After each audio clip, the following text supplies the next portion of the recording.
7 अक्टूबर 2023 वो तारीख जिसे इजराइल कभी भूल नहीं सकता और दुनिया कभी मिटा नहीं सकती। आज उस हमले को, उस जंग को शुरू हुए ठीक 800 दिन हो चुके हैं। 800 दिन।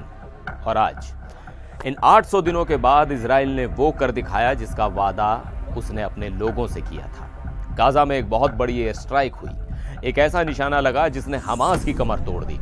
खबर बहुत बड़ी है। हमास का टॉप कमांडर, वो शख्स जो 7 अक्टूबर के हमले का आर्किटेक्ट था, वो शख्स जिसने इजराइल में घुसने का नक्शा तैयार किया था, राद साद, मारा गया है। नमस्कार, मैं हूं सिद्धार्थ प्रकाश और आज हम उस खबर का विश्लेषण करेंगे जिसने मिडिल ईस्ट में एक बार फिर तनाव बढ़ा दिया है। राद साद अब जिंदा नहीं है। इजराइल डिफेंस फोर्सेस यानी आईडीएफ ने कंफर्म कर दिया है कि गाजा सिटी में एक सटीक एयर स्ट्राइक में उसे ढेर कर दिया गया है। लेकिन यह खबर सिर्फ एक कमांडर के मारे जाने की नहीं है। यह खबर है उस वक्त की जब सीज फायर चल रहा था। एक तरफ शांति की बातें हो रही थी और दूसरी तरफ आसमान से मौत बरसी है।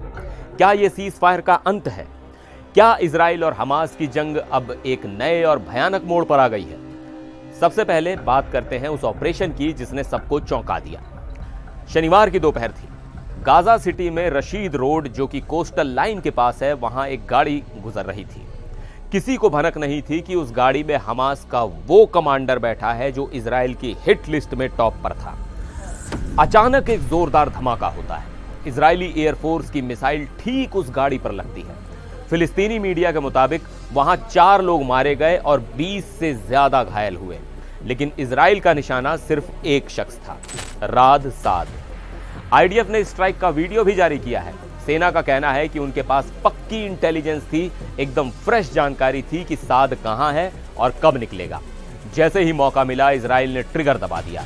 इजरायली सेना के मुताबिक यह स्ट्राइक अचानक नहीं हुई, इसे हफ्तों की निगरानी के बाद अंजाम दिया गया। अब सवाल यह है कि राद साद इतना अहम क्यों था? इसे आप हमास का वेपन्स मास्टर कह सकते हैं। वो हमास के हथियार बनाने वाले विभाग का हेड था। यानी गाजा के अंदर जो भी रॉकेट बन रहे थे, जो भी बारूद जमा हो रहा था, वो सब राद साद की देखरेख में हो रहा था। लेकिन उससे भी बड़ी बात, वो 7 अक्टूबर के हमले के उन गिने चुने दिमागों में से एक था जिन्होंने उस खौफनाक दिन की प्लानिंग की थी।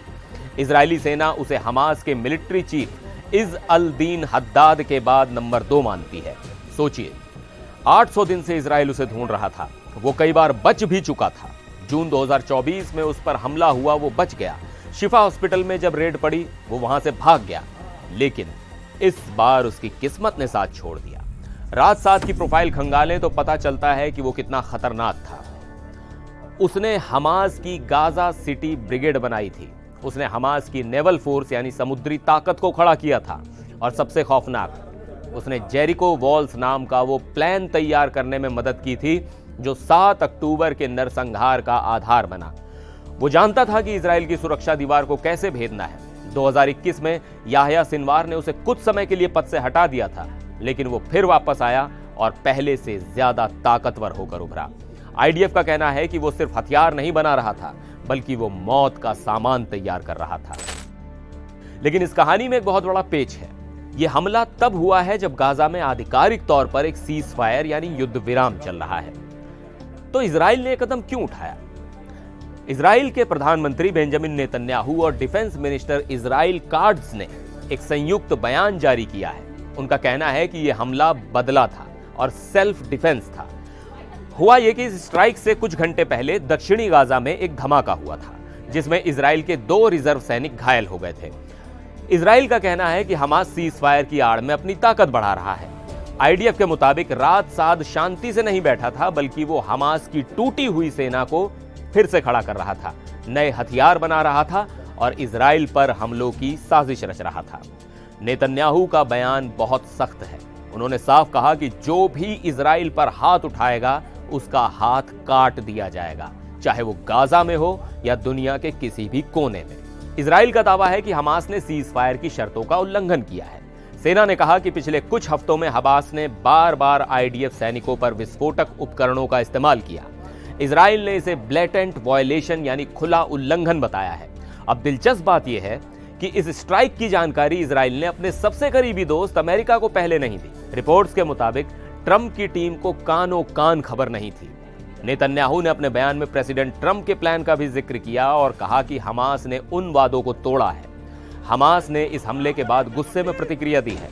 हालांकि उन्होंने सीधे तौर पर साद का नाम नहीं लिया, लेकिन उन्होंने कहा कि यह इजराइल का अपराध है और वो सीज फायर को जानबूझकर खत्म करना चाहता है। हमास ने मीडिएटर से अपील की है कि इजराइल को रोका जाए। उधर इजराइल के डिफेंस ऑफिशियल्स का कहना है कि अब अगला नंबर हमास के मिलिट्री चीफ हद्दाद का है। इजराइल ने साफ कर दिया है, मौका मिलते ही उसे भी खत्म कर दिया जाएगा, चाहे सीज फायर हो या ना हो। तो यह घटना युद्ध के 800 दिन पर एक टर्निंग पॉइंट है। एक तरफ अमेरिका और दुनिया शांति की कोशिश कर रही है, दूसरी तरफ जमीन पर बारूद अभी भी सुलग रहा है। रात सात के मारे जाने से हमास की हथियार बनाने की क्षमता को बहुत बड़ा झटका लगा है, यह तय है। अब सवाल आपसे है, क्या इजराइल का सीज फायर के दौरान हमला करना सही रणनीति है या इससे शांति की उम्मीदें पूरी तरह खत्म हो जाएंगी? अपनी राय नीचे कमेंट बॉक्स में जरूर लिखिएगा। फिर मिलेंगे एक और वीडियो में। देखते रहिए एनडीटीवी इंडिया।